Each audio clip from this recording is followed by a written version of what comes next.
নমস্কার বন্ধুরা, সানিপ্রিয়া কুকিং ব্লগে আপনাদেরকে স্বাগত জানাই। আজকে আমি বানাবো মশলা কুঁদরি পোস্ত। কেউ কুদলি বলে বা কেউ কুঁদরি বলে।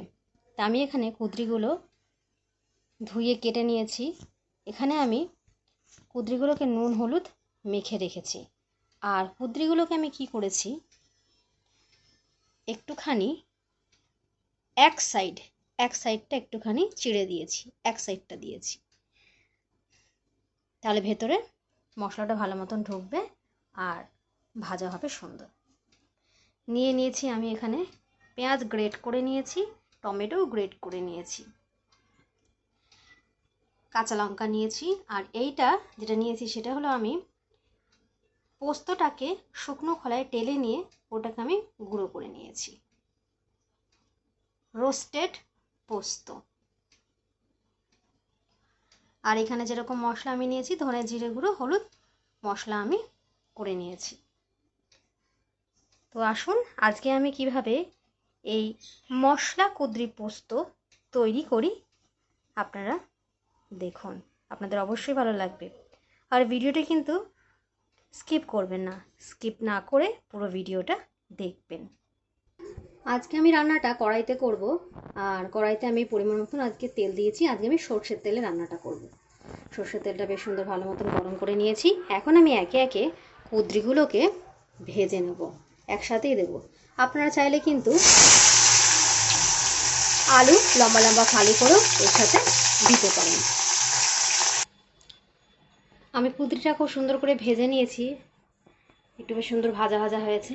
এখন আমি ওই তেলের মধ্যেই আমি এখন পেঁয়াজ যেটা গ্রেট করে রেখেছি ওইটা আমি এখন দিয়ে দেবো। দিয়ে এখন আমি কিছুক্ষণ এটাকে নেড়ে নেব।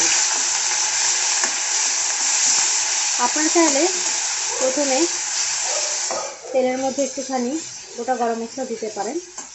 আমি গোটা গরম মশলাটা দিলাম না, আমি নামানোর পরে ছাই গরম মশলা একটু দিয়ে দেবো। তো আসুন বন্ধুরা, আমি কিভাবে রান্নাটা করি আপনারা দেখতে থাকুন। পেঁয়াজটা কিছুক্ষণ ভেজে নিলাম। এখন আমি যে জলে গুলে রাখা মশলাটা ওটা আমি এখন দিয়ে দেবো। দিয়ে এটাকে একটু নেড়ে নেব। আর যে টমেটো গ্রেট করে রেখে দিয়েছিলাম ওটাও এখন আমি দিয়ে দেবো।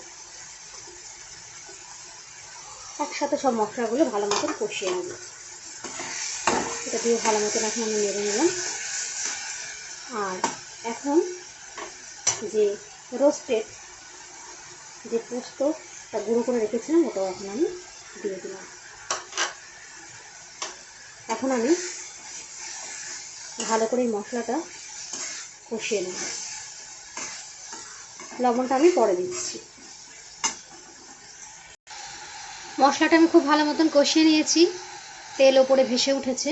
এখন আমি যে কুঁদরিগুলো ভেজে রেখেছিলাম সেগুলো এখন আমি দিয়ে দেবো। আর পরিমাণ মতন এখন লবণও দিয়ে দেবো। আর কাঁচা লঙ্কা যে কিছু রেখেছিলাম সেটাও এখন আমি দিয়ে দেবো। দিয়ে এটাকে এখন আমি ভালো মতন মশলায় কষিয়ে নেব। পরিমাণ মতন জল দিয়ে ভালো করে আমি এটা এখন কষিয়ে নেব। দেখুন আমার মশলা কুঁদরি কিন্তু তৈরি হয়ে গেছে। এখন আমি শাহি গরম মশলা একটু ওপর দিয়ে দিলাম। আর শাহি গরম মশলা দেওয়া হয়ে গেছে। এখন আমি সামান্য একটু চিনি দেবো, স্বাদ বদল হওয়ার জন্য সামান্য একটু চিনি আমি দিয়ে দিলাম। এখন আমি এটাকে হালকা হাতে একটু নেড়ে নেব, তারপর আমি এটাকে নামিয়ে নেব। তা আজকে তাহলে আমার মশলা কুঁদরি পোস্ত তৈরি হয়ে গেছে। এটা রুটি পরোটা ভাত সব কিছুর সাথে কিন্তু এটা ভালো লাগবে। তো আজকে আমার তৈরি হয়ে গেল এই রান্নাটি। তো আজকে আমার মশলা কুঁদরি পোস্ত তৈরি হয়ে গেছে।